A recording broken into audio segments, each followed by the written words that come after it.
Ok, donc voilà une rapide démonstration de ce tour. Donc vous avez un jeu que vous pouvez mélanger.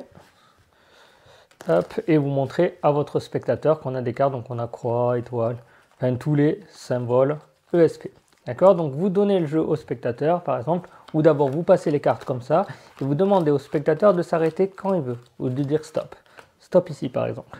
D'accord? Donc ce choix est très important parce qu'en fonction du stop, bien, on va avoir tout simplement, on va passer les cartes comme ça pour faire deux piles, et on va arriver sur deux cartes au hasard. D'accord? Donc on a deux tas. Et à ce moment-là, on demande à un spectateur quelle taille il veut garder. Donc par exemple, il veut garder celui-là. Celui-là, on l'élimine. D'accord?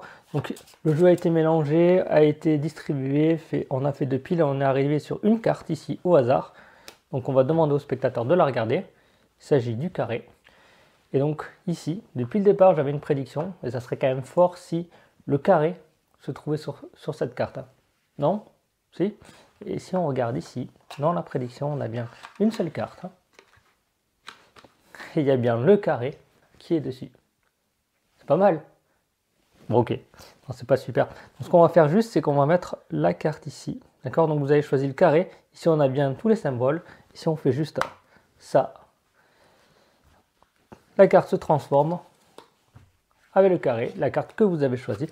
Et vous pouvez, bien sûr, donner les deux cartes au spectateur, par exemple.